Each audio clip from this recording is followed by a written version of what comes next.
Hayatın çok çetin anları var, yolunun eniş yokuşları var. Soyup oranları kar var, her kışın sonda bir baharı var. Sevgidir nurlu ümit yolumuz, tikanlı olsa da solumuz. Hayat oyunundaki rolumuz, kavuşan iki aşık sonumuz.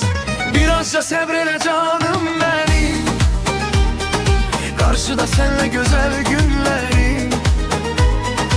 Arzularım çok, inanım benim, sana bağlı bütün ümitlerim. Birazca sabreyle canım benim, karşıda seninle güzel günlerim.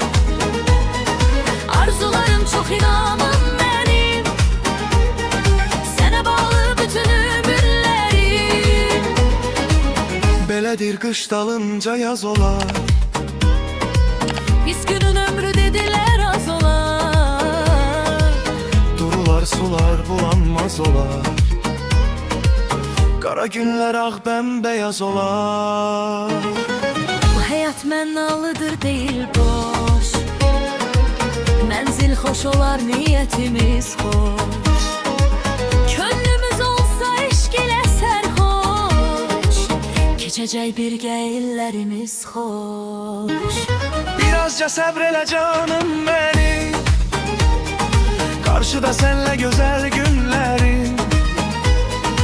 Arzularım çok, inanım benim, sana bağlı bütün ümitlerim.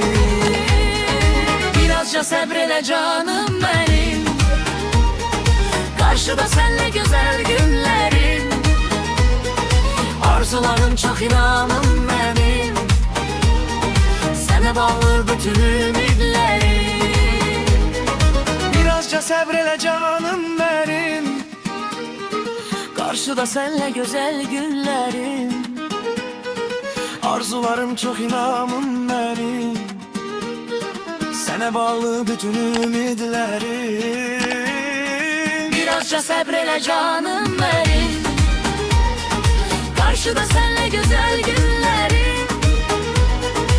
Arzularım çok, inanım benim, sana bağlı bütün ümitlerim.